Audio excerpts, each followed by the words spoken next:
हवेली के बाहर सन्नाटा था, जैसे कोई बड़ा विस्फोट होने वाला हो। ठंडी हवाएं बड़े पर्दों को हिला रही थीं।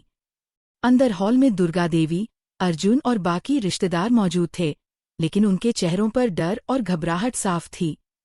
बाहर पुलिस की जीप थमी। सिर्फ एक गाड़ी नहीं, बल्कि उन गुनाहों का हिसाब थी जो अर्जुन और दुर्गा देवी ने अहाना के साथ किए थे। जीप का दरवाज़ा खुला। सफ़ेद साड़ी में लिपटी, चेहरा शांत लेकिन आंखों में आग लिए अहाना उतरी। अब वह आईपीएस ऑफिसर बन चुकी थी। उसकी चाल में डर नहीं, बल्कि शेरनी जैसी आत्मविश्वास था। दुर्गा देवी की घबराहट स्पष्ट थी। वह वही महिला थी जिसने कभी अहाना को मामूली समझकर घर से निकाला था। अब वही अहाना उनके सामने खड़ी थी। अर्जुन कांप रहा था। उसे याद आया उसने कैसे हाथ छोड़ दिया था, और आज वही अहाना इतनी ऊंची और आत्मविश्वास से भरी थी कि अर्जुन को उसे देखने के लिए सिर उठाना पड़ा। अहाना ने सख्त लहजे में कहा, अर्जुन, वह अहाना मर चुकी है जिसे तुम अपनी मनमानी का खिलौना समझते थे। अब मैं एक ऑफिसर हूँ। मेरा मकसद सिर्फ ये है कि आप और इस परिवार को एहसास हो कि किसी के स्वाभिमान को कुचलना कितना भारी पड़ सकता है। पूरा हॉल सन्नाटा। नौकर चाकर सब सहमे हुए थे। छोटू दादा आए और समझाने की कोशिश की। अहाना ने व्यंग्यपूर्ण हंसी के साथ कहा, दादा, सुकून तो तब भी नहीं मिला था जब मुझे अपमानित किया जा रहा था। मैं बदला लेने नहीं आई, मैं आई हूँ उन लोगों को आईना दिखाने। अहाना ने कदम बढ़ाया। पुरानी यादें ताज़ा हो गईं। वही हॉल, वही जगह जहां उसे बेइज्जत किया गया था। अब उसका स्वागत डर और खामोशी के साथ हो रहा था। अर्जुन घुटनों पर झुकने लगा, लेकिन अहाना ने उसे रोकते हुए कहा, मुझे तुम्हारे घुटने नहीं चाहिए। मैं सिर्फ ये चाहती हूँ कि तुम्हें ये याद रहे कि किसी की मजबूरी का फायदा उठाना कितना भारी पड़ सकता है।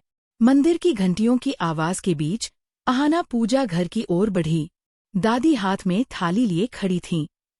अहाना ने थाली नहीं ली बल्कि खुद दिया जलाया और कहा, भगवान इंसान का पद नहीं, उसका कर्म देखते हैं। मामी ने तंज कसा, लेकिन अहाना ने शांत लेकिन चेतावनी भरी आवाज में कहा, अगर मुझे दिखावा करना होता तो मैं ट्रेनिंग सेंटर में अवार्ड जीतते ही करती। अब मैं आई हूँ, ताकत और कानून दोनों के साथ। और तभी दरवाजे पर काव्या आई, लाल गुस्से में, जो अर्जुन की दूसरी पत्नी बनने का सपना देख रही थी। अहाना ने उसकी ओर देखा। उसका हाथ लोहे जैसी पकड़ से पकड़ते हुए कहा, काव्या, अपनी हद में रहो। दोबारा हाथ उठाने की गलती मत करना, वरना कानूनी कार्रवाई होगी। अब मेरे पास सिर्फ वर्दी नहीं, सबूत भी हैं। काव्या डर के मारे पिघल गई। अब पूरे परिवार को एहसास हो गया कि अहाना सिर्फ बदला लेने नहीं आई, बल्कि न्याय और सम्मान के साथ आई है। हवेली का हॉल पूरी तरह शांत था। हल्की हवा पर्दों को हिला रही थी और हर चेहरे पर हल्का डर और उत्सुकता साफ नजर आ रहा था। अहाना मुख्य दरवाजे से हॉल में कदम रखती है, सफेद रेशमी साड़ी में लिपटी, आंखों में आग और चेहरे पर आत्मविश्वास। अर्जुन धीरे धीरे पीछे बढ़ता है, कदम भारी और कांपते हुए। अर्जुन, घबराते हुए, अहाना, मैंने सच में बदलने की कोशिश की है।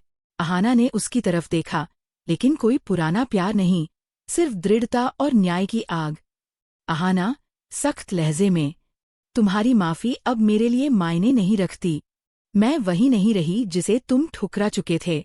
अब मैं एक अधिकारी हूँ, अपने सम्मान और न्याय के लिए खड़ी। हॉल में सन्नाटा छा गया। नौकर चाकर सहम गए।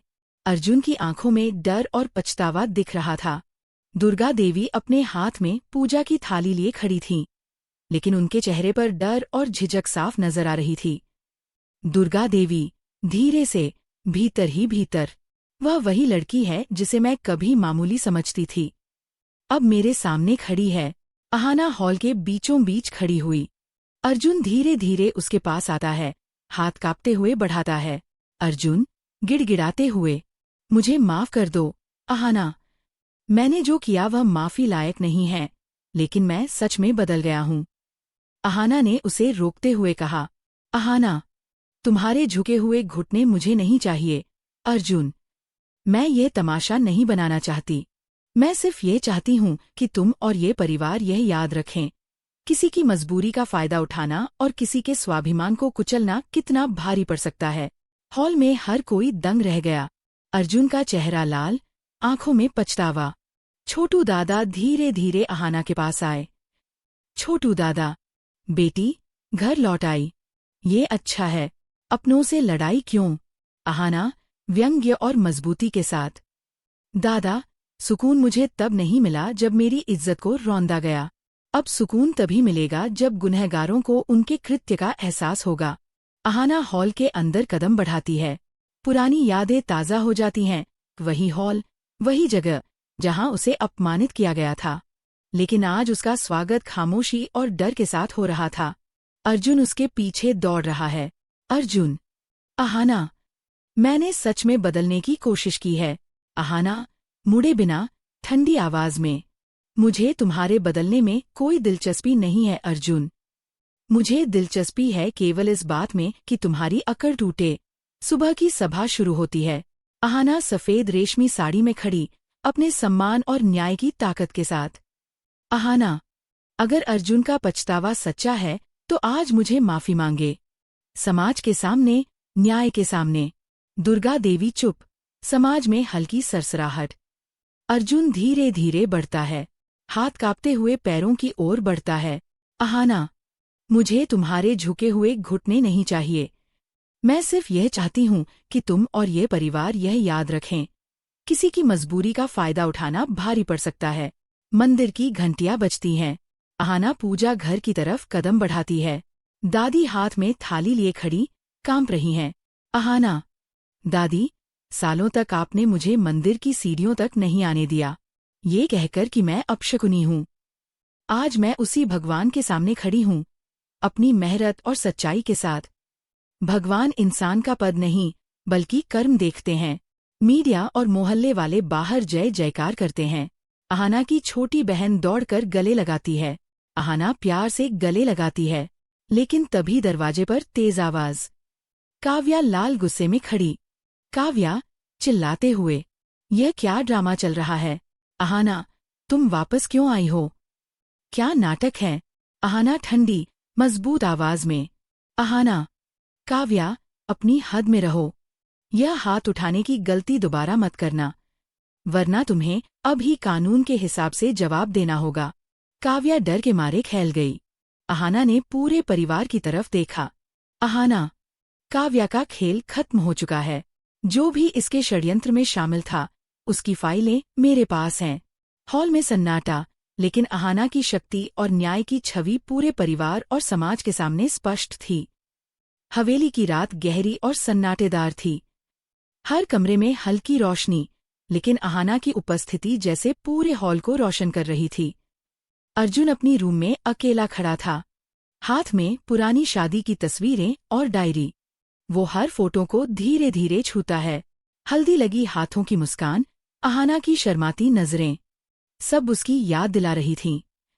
उसकी सांस रुकती है, आंखों में पछतावा, अंदर हलचल। अर्जुन धीमे स्वर में खुद से, क्या मैंने सच में सही किया? क्या मैं वही देखता रहा जो सुनना चाहता था? पीछे से कदमों की आवाज सुनाई देती है। वह दोस्त जो दुर्गा देवी का पुराना साथी है, बालकनी पर आता है। दोस्त शांत और गंभीर।